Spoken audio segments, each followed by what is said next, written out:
Hello guys, welcome to Nidhi law classes. आज हम negotiable instrument act में जो हमने पहले डेफिनेशन स्टार्ट करी थी उसके आगे और कंटिन्यू करेंगे। तो हम आएंगे सेक्शन 8 पर, होल्डर पढ़ेंगे। Section 9 holder in due course पढ़ेंगे, दोनों में फर्क क्या होता है वो समझेंगे। और जो होल्डर इन ड्यू कोर्स है उससे उसके टाइटल पे क्या असर पड़ता है वो समझेंगे। इंस्ट्रूमेंट के जो वो होल्ड करता है उसके टाइटल पे क्या असर पड़ता है और उसके एक्सेप्शंस क्या होते हैं। तो सबसे पहले होल्डर बनने के लिए कोई भी जो इंस्ट्रूमेंट होता है उसका होल्डर कौन होता है? उसका होल्डर होता है या तो पेई जिसके नाम में इंस्ट्रूमेंट दिया गया है वो होता है, या एंडोर्सी होता है अगर वो ऑर्डर इंस्ट्रूमेंट है, और अगर बेयरर इंस्ट्रूमेंट है तो जिसने भी होल्ड कर रखा है वही होल्डर होता है। होल्डर मतलब होल्ड करने वाला। तो पहली बात, राइट टू पजेस होना चाहिए। होल्डर के पास क्या होना चाहिए? Right to possess. ठीक है, ये नहीं कि आपको सड़क चलते कहीं पर मिल गया तो वो आपका हो गया।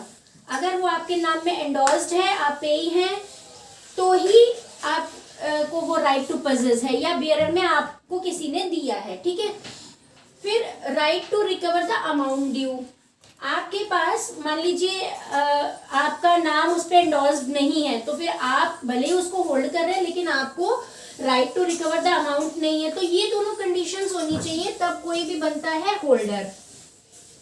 ठीक है, फिर होल्डर इन ड्यू कोर्स क्या होता है, उसमें आगे 3 कंडीशंस और होनी चाहिए कि जब आप किसी से इंस्ट्रूमेंट लेते हैं, इंस्ट्रूमेंट मतलब प्रॉमिसरी नोट हो सकता है, बिल ऑफ एक्सचेंज हो सकता है, या फिर चेक हो सकता है। ठीक है, ये आप जब किसी से लेते हैं तो आप कुछ कंसिडरेशन पे करके लेते हैं, आप उसके बदले कुछ देते हैं।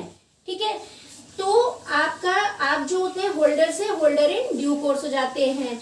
एक ये कंडीशन सेटिस्फाई होनी चाहिए, ये तीनों कंडीशन सेटिस्फाई होनी चाहिए तभी आप होल्डर इन ड्यू कोर्स बनेंगे।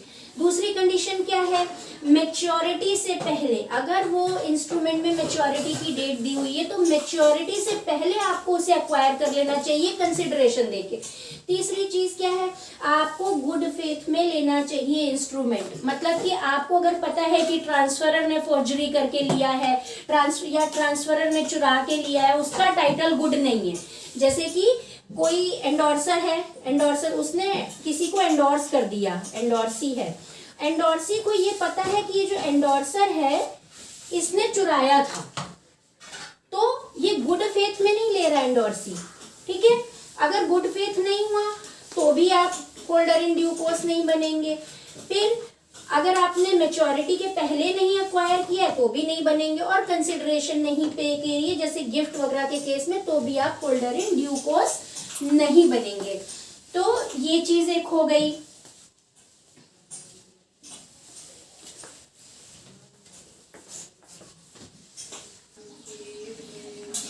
तो एक बारी इनकी आप डेफिनेशंस देख लीजिए। होल्डर में आपको मिल जाएगा, पहला पॉइंट मिल जाएगा कि holder of promissory note, bill of exchange और चेक, या तो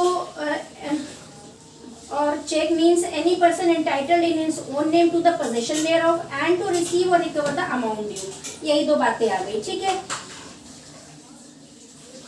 अब दूसरा होल्डर इन ड्यू कोर्स में भी आपको ये तीनों कंडीशंस आप देखेंगे तो मिल जाएगी। पहली कंडीशन आपको शुरू में ही लिखी हुई है, फॉर कंसिडरेशन। दूसरी कंडीशन लिखी हुई है, before the amount mentioned in it become payable, मतलब जब पेबल हो जाए उसके पहले, यानी कि मैच्योरिटी के पहले। और फिर तीसरी कंडीशन लिखी हुई है कि without having sufficient cause to believe that any defect exist, कि कोई आपको ये नहीं पता होना चाहिए कि कोई टाइटल में डिफेक्ट है, ट्रांसफरर कोई डिफेक्टिव टाइटल आपको दे रहा है। तो ये तीनों कंडीशन उसमें आपको मिल गई। अब इसका असर क्या होता है? होल्डर इन ड्यू कोर्स अगर आप बन जाते हैं, होल्डर है आप, होल्डर इन ड्यू कोर्स हैं, तो उससे आपको क्या असर पड़ेगा? सेक्शन 53 पर सीधे सीधे आ जाएंगे तो इसका आपको असर देखने को मिलेगा। एक बार अगर होल्डर इन ड्यू कोर्स के हाथ से इंस्ट्रूमेंट होके निकल गया तो उसका टाइटल हमेशा के लिए गुड हो जाता है आगे आने वाले लोगों के लिए, विद फ्यू एक्सेप्शंस। वो मैं आपको बताती हूँ। सबसे पहले सेक्शन 53 देखेंगे। सेक्शन 53 क्या कहता है? Holder deriving title from holder in due course. अगर कोई होल्डर इन ड्यू कोर्स है, होल्डर इन ड्यू कोर्स, ठीक है, पहले इसने कहीं और से लिया था, लेकिन इसने तीनों कंडीशन जो है सेटिस्फाई करते हुए लिया। ये है एंडोर्सी, और इसने गुड फेथ में लिया था, कंसिडरेशन के लिए लिया था, और मैच्योरिटी से पहले लिया था। अब ये एंडोर्सी हो गया। अब इसके नीचे आने वाले ए बी सी डी जितने भी लोगों को ये देता जाएगा, आगे ही चेन बढ़ती जाएगी, ये सब के सब का टाइटल कैसा होगा? गुड, क्योंकि इनका जो ये होल्डर इन ड्यू कोर्स था, इसका टाइटल गुड था, इसका टाइटल तो बैड था नहीं। तो ये जब पास ऑन करेगा तो ये सबके टाइटल गुड होते जाएंगे, विद फ्यू एक्सेप्शंस बता रही हूँ, इन सबके टाइटल गुड है, सबके। ठीक है, कि इनको अधिकार है उस इंस्ट्रूमेंट से पेमेंट लेने का, इनका टाइटल उस इंस्ट्रूमेंट पे गुड है। इसको कहते हैं कि ये इसका इफेक्ट हो गया कि once an instrument passes through the hands of a holder in due course, its title always become good forever. फिर इसके 3 एक्सेप्शंस होते हैं कि आपको कब कब टाइटल गुड नहीं होगा, भले ही अब ये ए है, ठीक है, इसका टाइटल किस केस में गुड नहीं हो सकता, जबकि इसके पहले वाले का टाइटल गुड था, होल्डर इन ड्यू कोर्स, या बी का।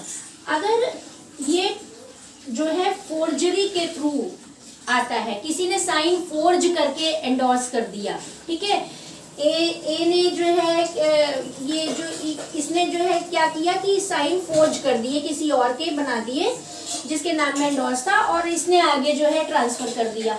तो फोर्जरी के केस में बेचारे इसको, भले इसकी कोई गलती नहीं है, इसने गुड फेथ में लिया था, बिफोर मैच्योरिटी लिया था, फॉर कंसिडरेशन लिया था, पर क्योंकि फोर्जरी के थ्रू होके आया है तो टाइटल बैड हो जाएगा। फोर्जरी के केस में सबसे पहले तो एक्सेप्शन आ जाएगा।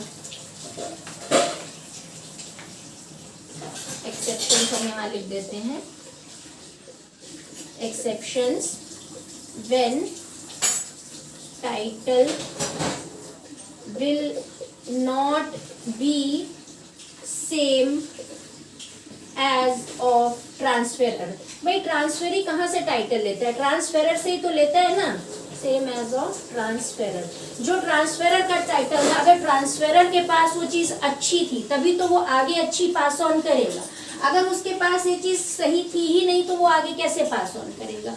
तो ट्रांसफरी को टाइटल मिलता है जो ट्रांसफेरर का होता है, और अगर ट्रांसफेरर होल्डर इन ड्यू कोर्स है तो आगे ट्रांसफरीज के टाइटल भी अच्छे होते जाएंगे, गुड होते जाएंगे। पर एक केस आता है कि अगर फोर्जरी के थ्रू है तो फिर टाइटल गुड आगे नहीं पास ऑन होगा, भले ही आगे वालों की गलती नहीं है। फिर दूसरा होता है अगर उस पर मार्किंग है नॉट नेगोशिएबल की, ठीक है, नॉट नेगोशिएबल की अगर मार्किंग है तो भी गुड नहीं होगा।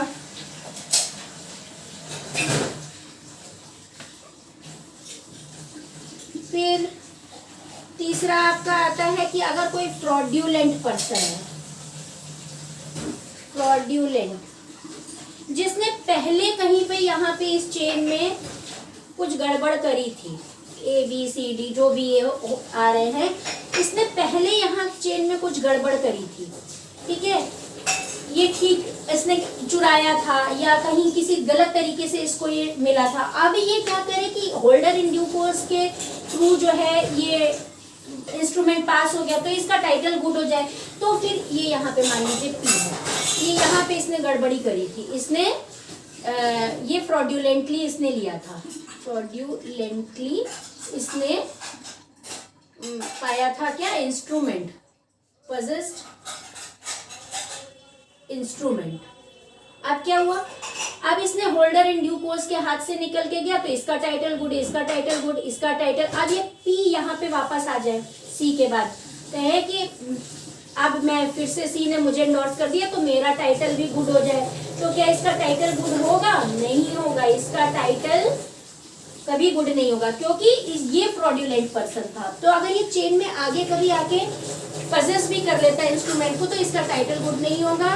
और मार्किंग नॉट नेगोशिएबल है तब नहीं होगा, या फिर फोर्जरी के केस में नहीं होगा। अदरवाइज सेक्शन 53 कहता है कि अगर एक बार होल्डर इन ड्यू कोर्स के हाथ से निकल गया आपका इंस्ट्रूमेंट, तो उसका टाइटल आगे आने वाले सभी के लिए गुड हो जाता है। तो ये था होल्डर इन ड्यू कोर्स और उसका इफेक्ट क्या होता है टाइटल पे और उसके एक्सेप्शंस। होप आपको समझ में आया होगा। Thank you. Like share subscribe जरूर करिएगा। Thank you very much.